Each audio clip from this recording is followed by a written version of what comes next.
they need to miss a payment, and then it is a short sale for me. Now you're saying, David, you are really radical. That's crazy. I'm like, okay, well, fine, Brian, I'll back it up with some data. Okay, so Black Knight, they did a 30-year study all across America over 30 years of all the foreclosures that took place over a 30-year period. They took all of those homes that had 40% equity, 40%. They could have snapped their fingers and sold it on the MLS, right? Easily, right? Well, 1/3, 30% of those people went to foreclosure anyway. Brian, that's your short sale.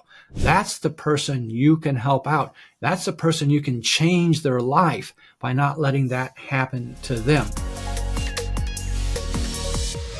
Hey, welcome back, everyone, to another episode of Eat, Sleep, and Invest. I'm your host, Brian Driscoll, and I'm here with David Randolph. What's going on, David? Hey, good to see you. Hey, likewise. So, David, we're going to be talking, actually, I'll let you tell everyone what we're going to be talking about today. What area do you specialize in? Well, I've been buying houses for 15 years through the method called short sale. In other words, I negotiate and buy the house myself. So, Brian, I do want to kind of clarify this for people right up front.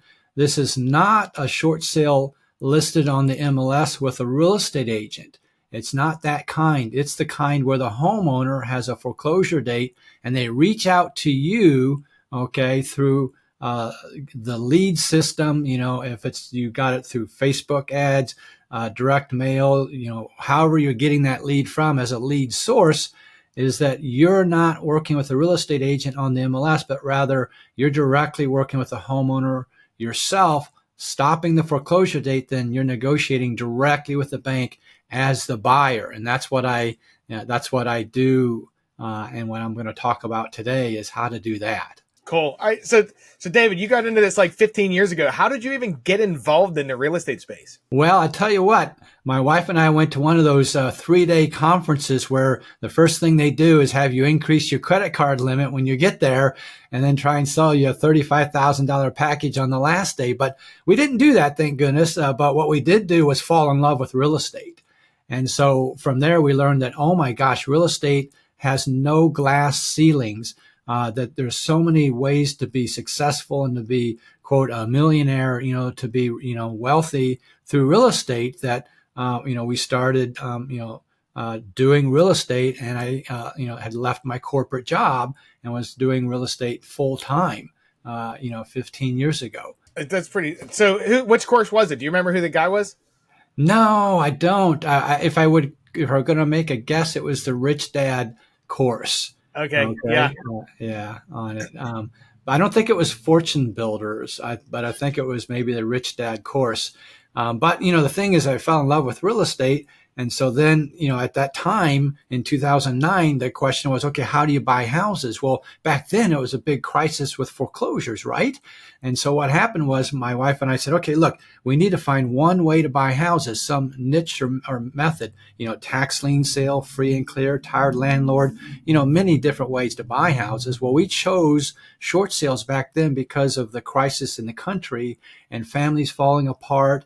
And the banks were just doing some really dirty tricks and dirty things back then.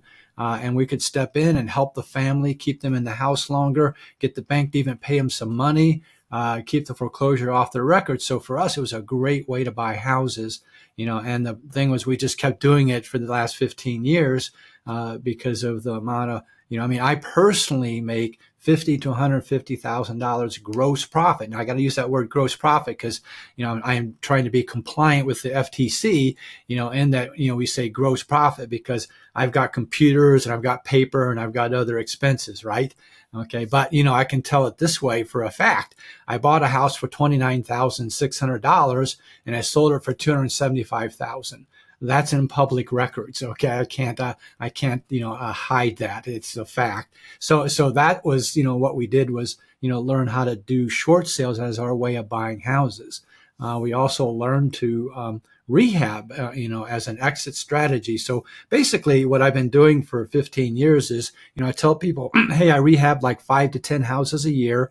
One of my claims to fame is all my renovated houses that I put on the MLS, listed for sale for, $265,000 or less, here in St. Louis, Missouri. They have all sold in 7 days or less.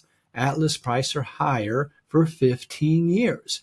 All my houses, 7 days or less, list price or higher. So that's really cool. They're drop dead gorgeous. But I tell people, hey, you know what? That's not really that cool because like I said before, I'm making a gross profit of $50,000 to $150,000 on $250,000 houses. It's easy to sell them quickly when you do that. So selling them fast isn't cool. It's that, how do you make that? How do you do that? And that's where the short sale side comes into it. And so that's my method for 15 years to buy houses is, working with homeowners and stopping it. A little more background is I then, from there moved into hard money lending. Okay. So I've got over $3.5 million in my IRAs that I lend out. Okay. Yes, I wish I had rentals, but I didn't. I've got a lot of money in my IRA, so I lend it out. But it's kind of special, Brian. My heart is to help the new rehabber. So I give that new rehabber all the money to buy it, all the money to fix it, all the money for the points, and all the money for the monthly interest payments. They need $0. They need no money at all. It's all paid when they sell the house on the HUD statement, or if they cash out with a local lender, like a landlord with it. And so I've been, lending for 12 years. And people, and there's a lot that comes with that. I give you my contractors, material supply. It goes on for like 2 more pages. People, can text the word lend to my phone number and get the whole document if they want it. But then 5 years ago, people that know me, very, big people, in the industry, that know me said, hey, you need to teach other people how to do short sales. So 5 years ago, I started teaching other people how to do short sales. And I love it. My students are making more money than me, Brian.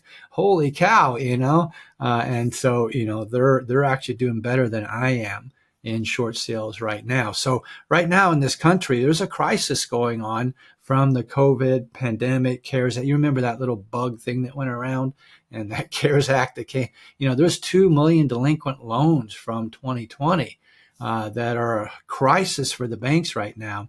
And they're literally desperate for you to turn an offer in on that house because they've got to get them off their books. And so I'm trying to tell people, everywhere I can, you need to take a look at short sales. You need to help the family out. And so that's kind of what I do is teach people all across the country, how to do short sales. Nice. Okay. So break it down like this. For people that don't know, what is a short sale? Well, I tell you, it's interesting. I'm a little bit of a radical, a little bit of a something. I don't know. Okay, so let me be clear. I'm not an attorney. I'm not an accountant. I'm not a real estate attorney. I'm not a real estate agent. I'm just a nobody. I'm just me. And so what I say is, what my experience is. And so the definition of a short sale. Well, look, if we ask 10 real estate investors, what's your definition of a short sale? Almost everybody would agree, and they would say, well, it's when you can't sell the house for what it's worth. In other words, the house isn't worth the loan. They can't sell it for more than what the house is, the loan is on the house. So they got a loan of $200,000, but the house is only worth $100,000. So you can't sell the house for what the loan is. That's your one sentence simple definition. They're underwater is another word you might hear, and stuff. But actually, you asked me what my definition is, so I'm going to give it to you. Okay, it's not that. That's actually dead wrong. Okay, here's David's definition of a short sale. It's when you miss one house payment.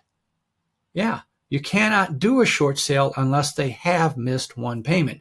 So for me, they need to miss a payment, and then it is a short sale for me. Now you're saying, David, you are really radical. That's crazy. I'm like, okay, well, fine, Brian. I'll back it up with some data.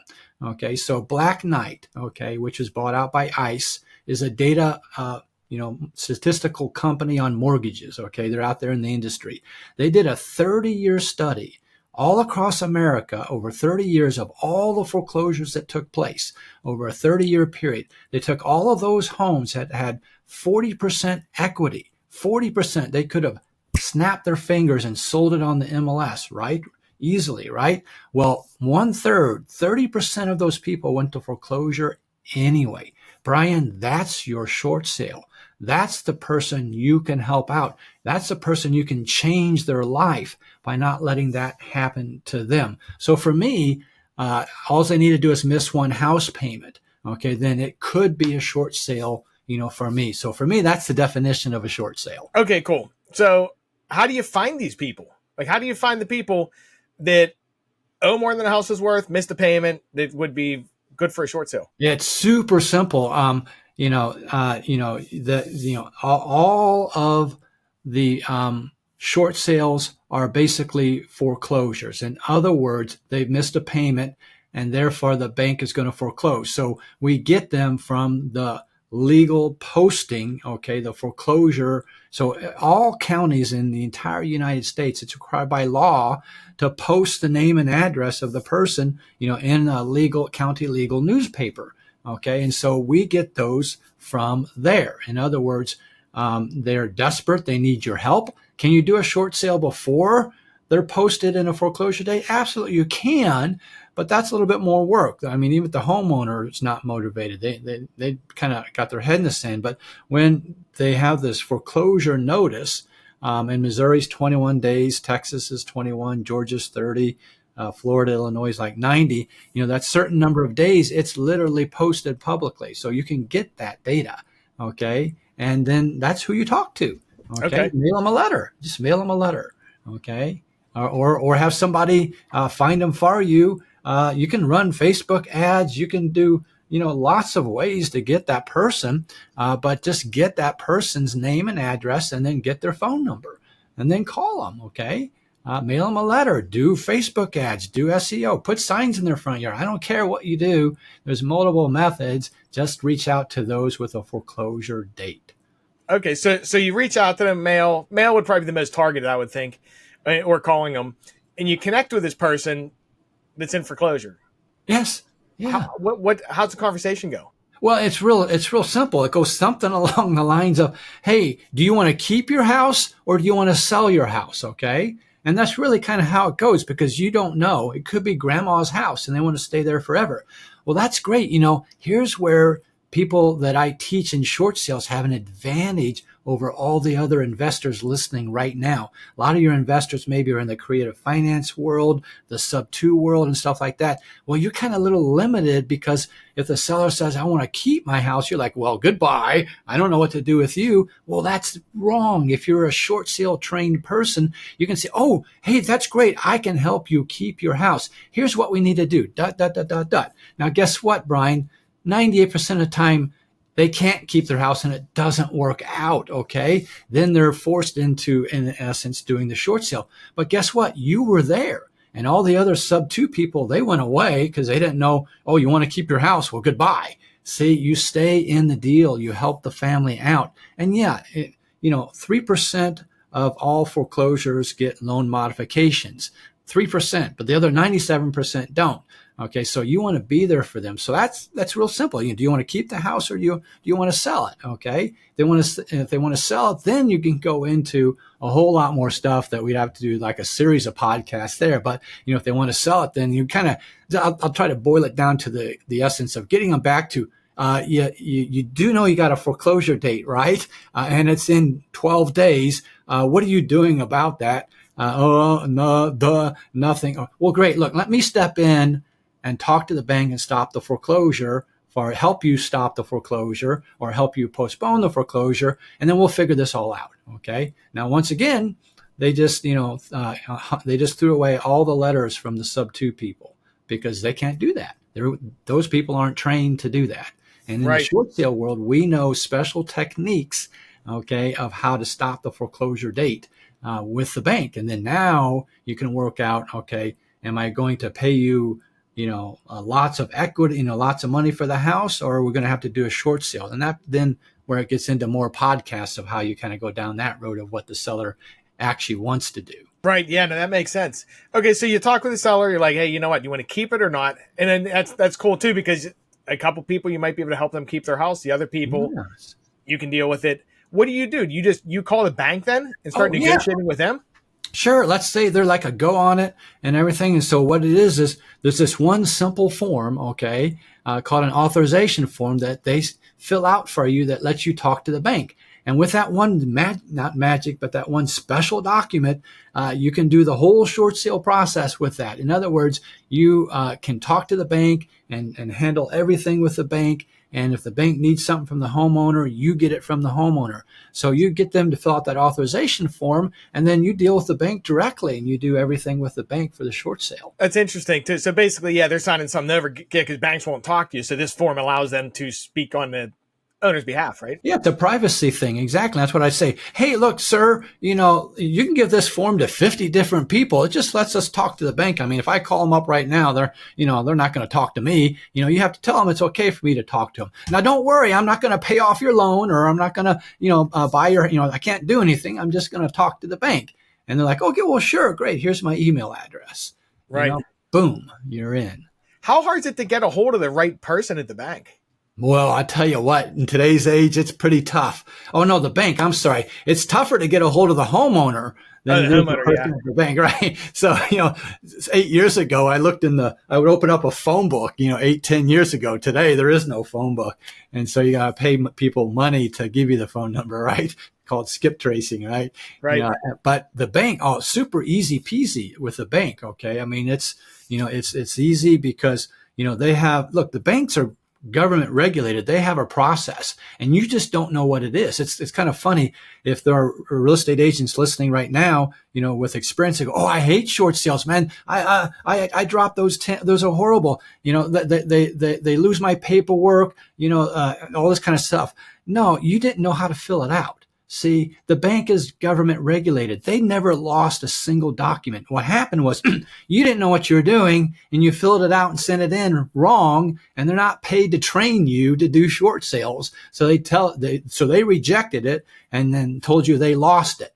Okay. And so they don't lose your paperwork. You didn't know how to fill it out. So the banks are really super simple. There's a system and a hierarchy and who you speak to, and everything, I'll tell you what. Let's give every one of your listeners a little secret trick. Okay. So now, hopefully, the government's not listening or watching here. Is this? We're not live, are we? No. Oh, good. Because if we are, I'd want to duck. Okay. But when this podcast airs, don't be sitting in your chair. Okay. Because I'm going to give a secret that could get zapped us by Dover, New Jersey. We're okay. But so here it is. When you're on the phone with a bank and you don't like what's happening, just ask for a supervisor. Please give me your supervisor. By law, they have to connect you to the supervisor. They'll sometimes stop in mid-sentence, boom, and they'll connect you with the supervisor. Okay. Don't talk to the person on the phone if they don't have the authority to make the decision. There's a golden trick right there for people listening. That makes sense. Yeah, talk to the right person. Okay, so we're talking to the bank. Say someone owes $100,000. Their house is worth $200,000. In a short sale, we're negotiating with the bank now. So can we get the property less than 100, or how's that normally work? Do they want the loan balance paid or what? Well, there's another secret trick too in short sales. So the process, the way it works is that the bank is going to come out to the house and do a BPO or broker price opinion. That's where they pay a real estate agent like $50 to determine the value. Or if it's FHA loan, they'll do a full appraisal. But in all cases, the bank will send out their person to determine the value of the house. Okay. Now you know whether you want to buy it or not, right? Okay. Now here's the trick. Every type of loan, the bank will accept a percentage of it. Don't make this mistake. For those listening in, don't make this mistake.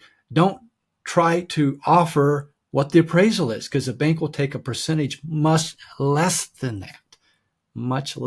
So you can offer much less. Look, they've got a whole lot of other reasons for accept. Some conventional loans, just to give another, let's duck, shoot us here kind of thing. Another one I'll give away here on the podcast is some conventional loans will take 45 to 55% of the appraisal. Don't offer the appraisal price.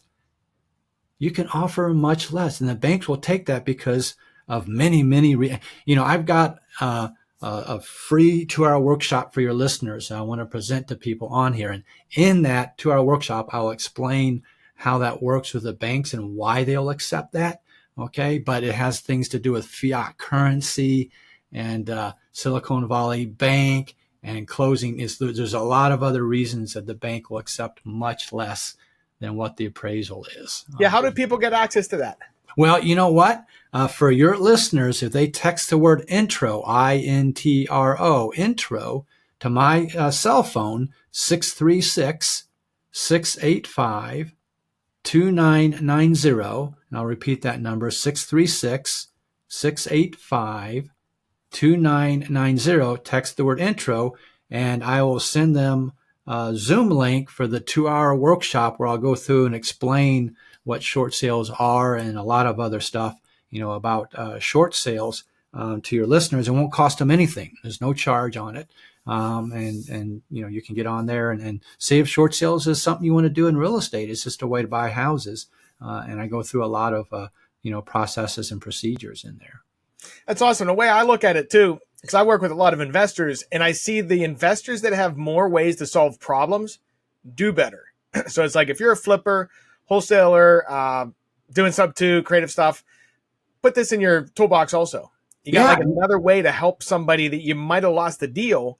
Gives you another avenue to try to help them out and make a profit as well. That's a great way to put it, Brian. It's just another tool in your toolbox. Hey, so David, last question for you. Maybe not the last question, but probably the last question.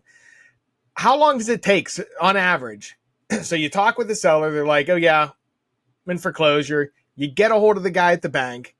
From that point, how long does it take to actually close a deal? Is it like a really long process or not super long? Well, I'll tell you what, I'm going to say it this way. As long as possible, okay? When I bought a house for $29,600 and sold it for $275,000, okay, the longer you go, the lower the price. So don't be in a hurry. I often tell people, hey, don't quit your day job. Don't quit Walmart. Don't quit your day job yet.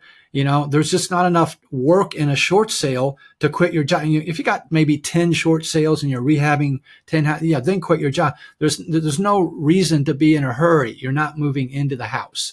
Okay. So as long as possible is my funny answer. But, the realistic part of it is it can take 4 months, maybe even 6 months. I think it took, if I remember, I think it took 5 months to buy that house at $29,600.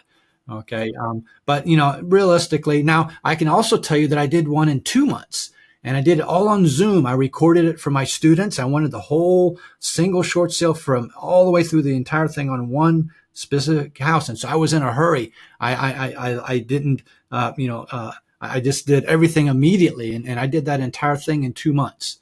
Okay. I bought the house for $58,000, and I sold it for $220,000. Okay.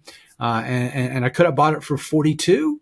I could have, but it would take in another dispute with the bank. You dispute the value. That's what I'm saying, as long as possible, because the longer you do it, the more disputes you do, the more you get the price to come down with it. But yeah, let's just figure on 4 months.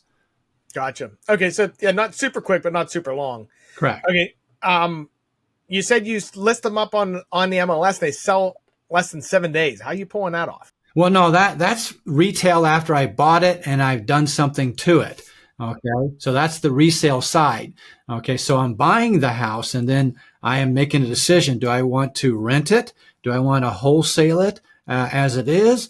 Do I want to fix it up and then sell it, which is most of what I do. So just because some listeners are going to say, you bought it for $29,600 and sold it for $275,000, but what did you do to the house? Okay, well, yes, I did $80,000 worth of work to the house. You should ask that question, what I do. Now, I will tell you, here's another house that I bought, for $279,000 and sold for $379,000, and I didn't do. There was like $500, put into the house. Okay, and that was $279,000 to $379,000, and that was done in my Roth IRA. I don't know if your listeners know what a Roth is, but it's called tax-free forever. Okay. So you're taking the money from the Roth and then putting the profits back into your Roth. Yes. So the Roth bought it for $279,000. The Roth spent $500 to fix some light fixtures, not light, but electrical fixtures in the house, and then sold it for $379,000, and did nothing else to the house. So, you can wholesale short sales. I know there's a lot of crap out there about short selling and wholesaling, and people are just absolutely wrong. the definition that I use for a wholesale is when you buy it and resell it. So I want to be clear, in a short sale, you cannot assign the contract. Okay, I agree with that definition in short sales. However, my definition and the actual definition of a wholesale is you buy it and then you resell it. You're just closing in your name, paying money for title insurance. And wholesalers do it all the time. If you're making too much profit, you always double close. It's called double close. Short sales, you can double close. Okay, you can. And there's different loan types and there's different amounts of time that like FHA, you could sell the house like the next day. Fannie Mae, you have to hold it for 90 days. There's different things, and just have them show up for the workshop. Text intro to my phone number, and we'll go through all those conditions and stuff like that. But yeah, there's a lot of things you can do. With all right, hey David, give them your phone number again. 636-685-2990. And my website is thedavidrandolph.com. Now, Brian, it's funny. davidrandolph.com was taken, and I was heartbroken. Oh my gosh, someone took my name and my website. And so, but then people that know me said, wait a minute, aren't you the David? Yeah, I'm the Hey, GoDaddy, give me thedavidrandolph.com. So they can go to my website too, Brian, or they can text, intro, INTRO, intro for introduction, to my cell number and get the Zoom link also for the workshop that's free for your listeners, to our short sale workshop that we'll do on Zoom, and it will be, alive, of course, but, and so I do this once a month. So even if you're listening to this 2 months from now, I do the workshop every month, and any of your listeners can get into that free 2, 3, 6 months from now. Okay. Because I do it every single month. Perfect. Okay, cool. Last question. What's your favorite book you'd recommend to people? It's the Kiyosaki book. Of course I could say the Bible, but everyone says the Bible. Okay. So we know that that's a given kind of thing, right? So, we don't want to, try to sound all holy by saying Bible, that's fine, but, let's say my second favorite, what really was the Rich Dad, Poor Dad Kiyosaki book. With it. And I know that's actually kind of a cliche too, because some people call that the purple Bible, which is, kind of a little bit weird, but no, for, people, in real estate in the past 15 years, that's where a lot of us really did start from. And even today, for younger people, it's younger, or I call, new investors, even they're reading that book. But yeah, for me, that opened my eyes up to the mindset of entrepreneurship.